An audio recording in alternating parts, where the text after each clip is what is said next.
Comenzamos una nueva entrega de Rafaela Rural. Ya les presentamos los temas de hoy.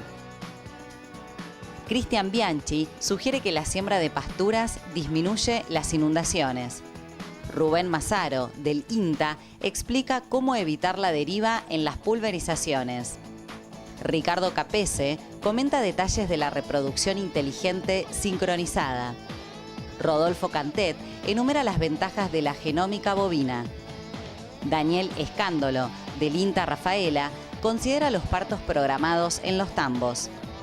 Por último, Carlos Munar habla sobre las nuevas tecnologías reproductivas.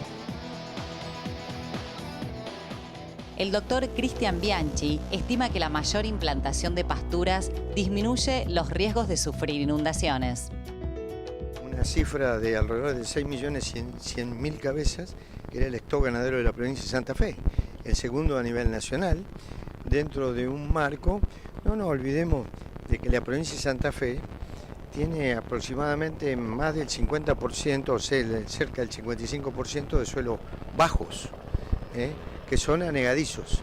Esos bajos anegadizos hoy están repotenciados en el exceso hídrico y son bastante limitantes su producción. También hay zonas agrícolas que gracias o por desgracia, al monocultivo de la soja, vio afectada su pérdida de horizonte y pérdida de fertilidad, hoy más grave que nunca por la erosión hídrica. La única manera, tenemos en pleno escenario del corazón agrícola, estoy hablando de Chabás, estoy hablando simplemente 80 kilómetros de Rosario, al lado de una aceitera. La napa se encuentra a 30 centímetros. Entonces, este escenario nos obliga a replantearnos nuestro sistema productivo. Y nuestro sistema productivo pasa por la recuperación de pasturas, de superficies sobre pasturas que son demandantes de agua y que son aportantes de nutrientes al suelo, además de corregir en gran parte los efectos que produce la erosión hídrica. Digamos que a largo plazo o a un mediano plazo convertiría al suelo en menos permeable, si se quiere. La agricultura lo convirtió en menos permeable. Perfecto. La agricultura lo convirtió en menos permeable. Y la pastura, por su sistema de infiltración, de radicular que generan los componentes gramíneas y leguminosas, permiten una infiltración de agua, o sea, la percolación del agua hacia abajo. Y a su vez, el hecho de tener la cobertura del suelo impide gran parte de los procesos de salinización, de los cuales hay muchos suelos que son salinos o potencialmente salinos. Hoy, en buen romance para decirlo, nosotros de una escala de clasificación de suelo de 1 a 9, donde 1 son los suelos superiores sin limitantes, 2 empezamos a encontrar los limitantes, 3 hasta ahí sería el límite de la agricultura. Los suelos 4 para arriba son suelos que les llamaban agriculturables y que no pueden ser más de agricultura. ¿Por qué? Porque se perdió gran parte de la fertilidad, se destruyó gran parte de ese suelo y se potenció la salinización de los mismos.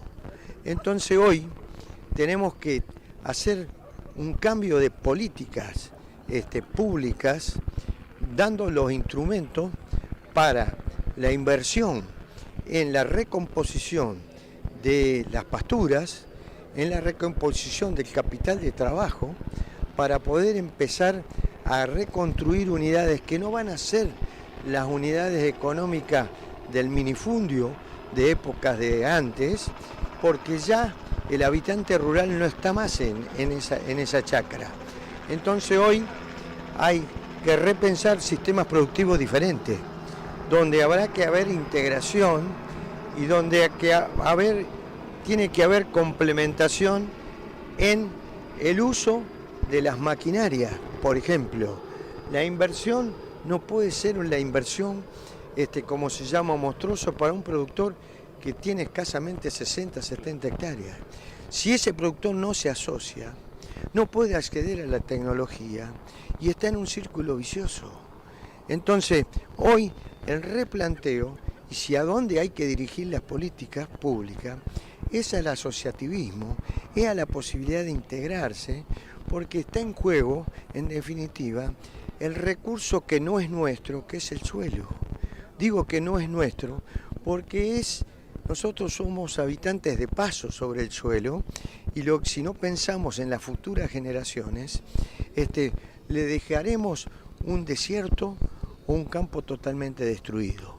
Y tengamos en cuenta y tomemos lectura de lo que está sucediendo con el cambio climático, desde dos puntos de vista, del exceso hídrico por un lado, en otros lados sequía, y en el otro tenemos el otro grave problema que es también los incrementos de la temperatura. Entonces las temperaturas medias están subiendo, y entonces esas temperaturas cuando están subiendo nos están cambiando, podríamos decir, el escenario desde el punto de vista de las especies forrajeras que debemos cultivar, del biotipo de animal que debemos tener, de todos los sistemas productivos. Entonces, si no tenemos esa visión, estamos condenados en el mediano plazo a tener gravísimos problemas. Entonces ya hace de esto más de 60 años, vino un sotenista inglés que se llamaba John Hammond y ya había trazado un mapa bioclimático para el país.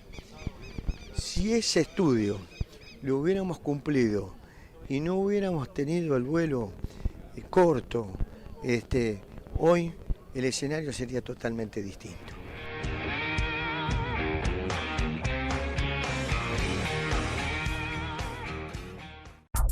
Su mejor inversión es almacenar granos. Silos Marisa, tecnología metalúrgica.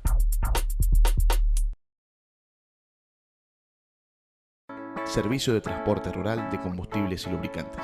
Servicentro Morteros. Para transportar todo lo que el campo produce, Musilo le brinda una solución confiable. Musilo, soluciones de acero. Fontanini, fábrica de implementos y agromaquinarias MF. Disponen acoplados, cajas, semivolcador silero de 22 a 40 metros cúbicos. Además, representantes de equipos Flig. Fontanini. EQ Sociedad Anónima, concesionario oficial Pauli, Crucianelli Mainero. EQ, desarrollamos soluciones útiles. Segman presenta sus nuevos desarrollos: desparramador expulser, rastras de discos y rolos trituradores de 3 metros de labor. Segman.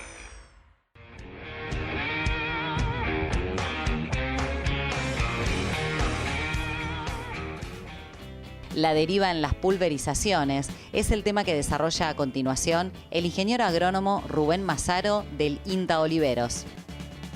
¿Cómo hacemos en el campo para minimizar, para reducir o para quitar la deriva de los plaguicidas que vamos a utilizar? Acá hay dos aspectos a tener en cuenta. Uno es el modo de acción de los plaguicidas. Tenemos que ir reemplazando a los productos que son volátiles, que tienen fase de vapor o que son gaseosos, porque la fase gaseosa es de lo más contaminante. Nosotros un gas en el campo no lo podemos controlar, no sabemos a dónde va a ir. Lo que tenemos que hacer es ir reemplazándolos con aquellos productos que no tienen volatilidad. El otro aspecto muy importante es que tenemos que ir adecuando las técnicas de pulverización con formas de trabajar en las que las gotas no se van afuera de lo que es la zona de tratamiento. En este sentido, históricamente, el cambio ha sido primero en usar o recomendar hacer gotas más grandes, porque sabemos que eso reduce la deriva. Después aparecieron unas boquillas hidráulicas o pastillas que tienen incorporado un sistema Venturi. Se las conoce como pastillas antideriva o de aire inducido. Lo que nosotros estamos probando hace varios años con buenos resultados es que se pueden utilizar pastillas de aire inducido antideriva para tener tratamientos exitosos, eficaces. ¿Cuál es la diferencia en el trabajo de estas pastillas con respecto a las tradicionales? Es que las gotas salen y son como succionadas y son arrastradas hacia el blanco y no son llevadas por el aire o por un poco de viento. Esto hace que llegue prácticamente todo el producto que sale de las boquillas y el resultado sea eficaz.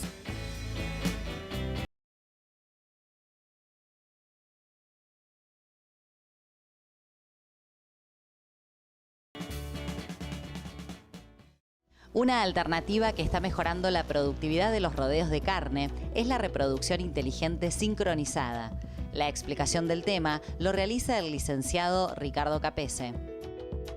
Lo que estamos tratando es de que se difunda que tenemos que tener más carne, para eso necesitamos mejor reproducción. Eso por un lado. Y por el otro lado, Agrofarma aprovecha para presentar una línea reproductiva que sale al mercado, ya está prácticamente a la venta, lo que pasa es que en esta época no se consume, sino se comienza a hacer el uso en el mes de septiembre, o sea que en agosto estaremos ya en las veterinarias, donde tiene la característica que es una progesterona inyectable que reemplaza el uso del dispositivo intravaginal con todos los problemas que trae, sobre todo costos de manejo, vaginitis y algunos tipos de infecciones y trastornos que trae. No solo eso, sino que el producto es multidosis, los profesionales pueden adecuar la dosis de progesterona de acuerdo al animal que tenga, si es un animal chico, si es un animal grande, si es una vaquillona, el estado corporal. O sea que cuando uno coloca un dispositivo no puede medir la cantidad de progesterona que sale. Sale siempre la misma. Si le viene bien, bien. De esta forma tiene la posibilidad de hacerlo. Y una cosa muy, muy importante, que el producto tiene la posibilidad de usarlo en monta natural.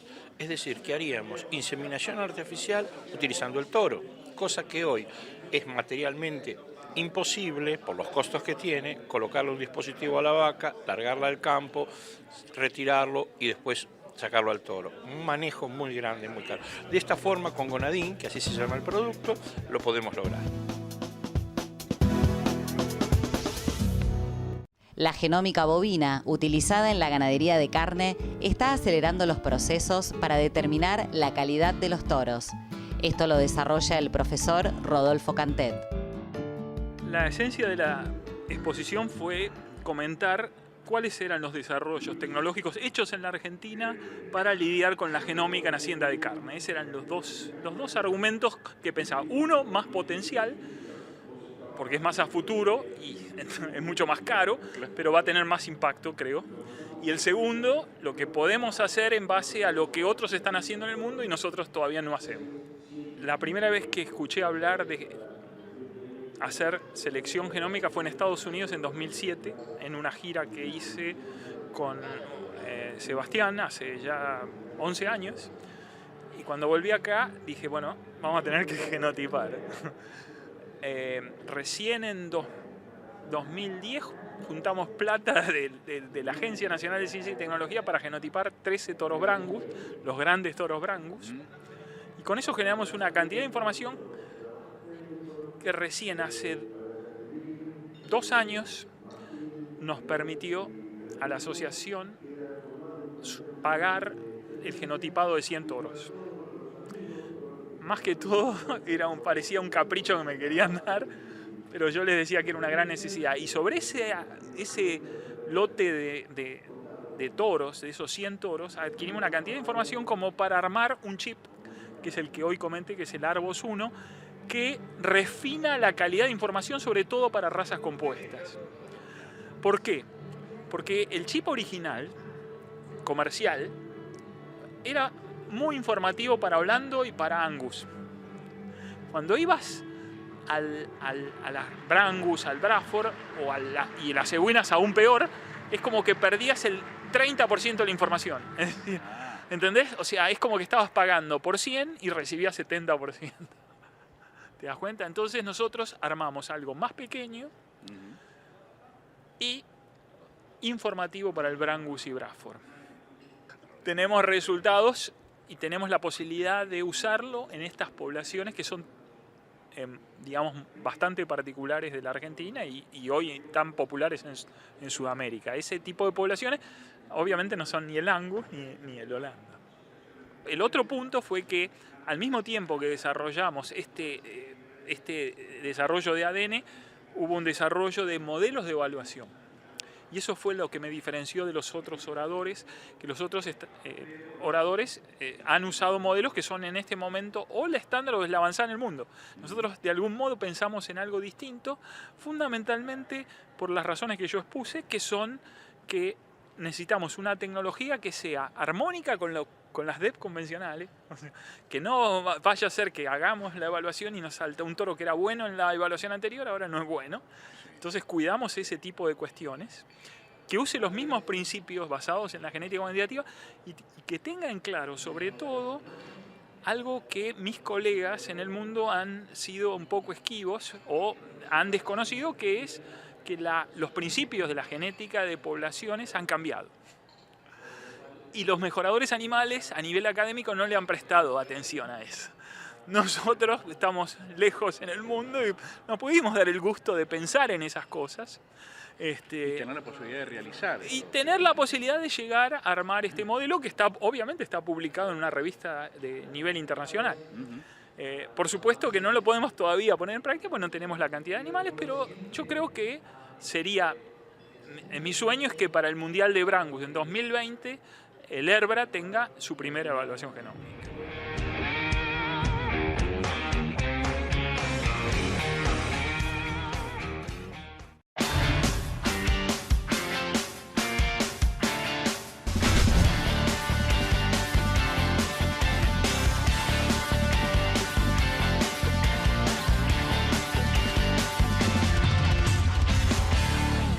Lomas del Sol, para sus premezclas, Minerales Neopentamix, una empresa especializada en nutrición animal. Creamos soluciones a la medida de cada establecimiento. Nos respaldan 20 años de trayectoria. Transporte Coqui de Jorge Daniele.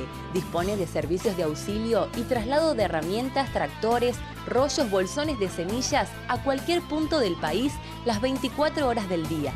Teléfono 3562-669195. Transporte Coqui, su carga asegurada. Cooperativa Agrícola Ganadera de Morteros Limitada. Todo para el hombre de campo.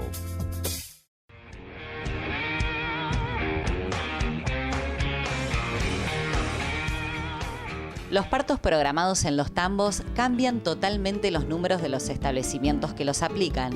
El tema lo desarrolla el veterinario Daniel Escándolo del INTA Rafaela. Con los sistemas de intensificación que están teniendo nuestros sistemas lecheros, cada vez hay mayores actividades, tanto de alimentación como de manejo reproductivo, lo que hace que por lo general el personal se mantenga estable. Nosotros frente a eso y para tratar de facilitar la tarea puntualmente en los partos, que es nuestro fruto, nuestro producto de todo el trabajo del año anterior, comenzamos a trabajarlo con lo que denominamos inducción de partos programados. Esta inducción de partos programados consiste en hacer inducir o provocar los partos de los animales en un periodo, en una ventana que nosotros la programamos previamente.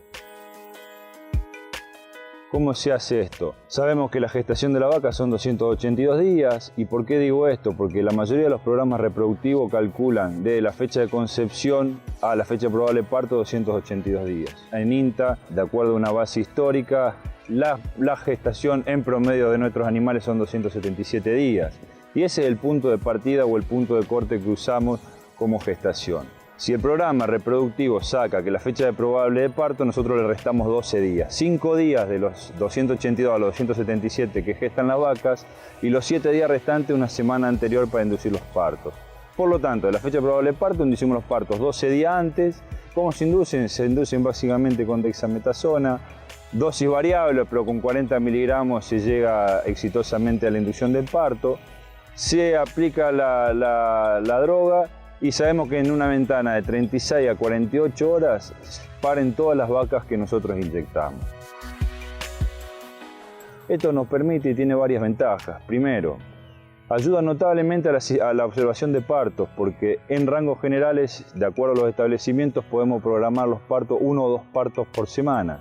Eso hace que nosotros o el tambero presten principalmente atención luego de la aplicación entre 36 y 48 horas.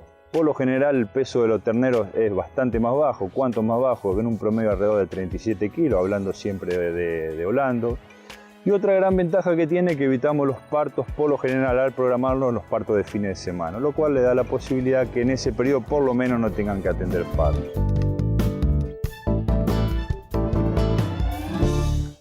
Nuevas tecnologías en reproducción es la cuestión que considera el doctor Carlos Munar. Mi presentación se basó en los 3 métodos de reproducción que tenemos hoy por hoy disponibles los rodeos de cría comerciales, como es el toro, que sin duda preña el 90% de las vacas del país, el toro limpio, y nos explayamos sobre el concepto del toro limpio, el toro revisado, tratado clínicamente, con todos los estudios funcionales y estudios de laboratorio, libre de enfermedades venéreas, etcétera, que nos garantizan un alto porcentaje de preñez. Hablamos también de que el índice de destete a nivel nacional es del 60%, o sea que hay mucho camino por andar, en términos fundamentalmente de porcentaje de preñez. Después también hablamos de la inseminación artificial y de la inseminación artificial a tiempo fijo, como una herramienta muy utilizada cada vez más gracias a los protocolos de tiempo fijo, y en este momento se calcula que el 10% de la población de vacas de los rodeos de cría está siendo inseminada. Esto ha sido un gran avance, el tiempo fijo, equiparable o comparable con el semen congelado de la década del 40. Y por último hablamos también de la transferencia embrionaria, que se utiliza al 0,2% sobre el rodeo de vacas. Si tenemos 20 millones de vacas, si tenemos 40.000 embriones por año, es el 0,2%, pero que es un método muy útil y económicamente muy rentable y accesible para producir toros. Es decir, no sirve la transferencia para producir terneros comerciales, sino para producir reproductores de alta calidad genética. Y por último también hicimos un análisis comparativo de los resultados con embriones producidos in vivo o con el sistema convencional en comparación con el sistema in vitro, que es el sistema del cual se está hablando mucho, está muy de moda, pero sobre el cual nosotros recomendamos utilizarlo con cierta cautela, que no es cautela con temor, sino asumiendo los riesgos y utilizándolo estratégicamente bien para que sea positivo. Bueno, por eso la consulta al profesional, digamos, la cría de ganado, la reproducción y todo ha cambiado de manera exponencial, digamos, la tecnología ha hecho un gran aporte a la temática, a la producción de carne y demás, pero hace no mucho escuché en una charla que los productores consultan poco a los veterinarios. ¿Eso es así? Bueno, yo recibo muchas consultas permanentemente, yo no lo podría decir tan así. Lo que ocurre es que precisamente nosotros estamos difundiendo desde siempre, digamos. Yo comencé con transferencia embrionaria en el año 80 y me he dedicado a difundir e informar a la gente para que la gente tenga una expectativa normal de resultados y de costes, ¿no? Porque si uno promete resultados que después son inaccesibles, ¿no? Objetivos que no vamos a poder lograr, es un fallo grande. Es decir, después viene la desilusión, el descontento, el boca a boca negativo. Y cuidado que la técnica de embriones in vitro es una herramienta muy útil porque podemos obtener embriones de todas las vacas, pero cuidado que y la cantidad de embriones que producimos in vitro es sustancialmente mayor que con embriones in vivo o convencional. Lo que ocurre es que después aumenta el peso del ternero al nacer, aumenta el índice de distosia, aumenta el índice de pérdidas, y lo más importante es que el índice de preñez muy pocas veces supera el 40%. Entonces, si nosotros tenemos que comparar el 35-40% con el 60% de los embriones convencionales, el costo ahí se va muy arriba para el productor. Hasta aquí llegó la presente edición de Rafaela Rural. Gracias por acompañarnos.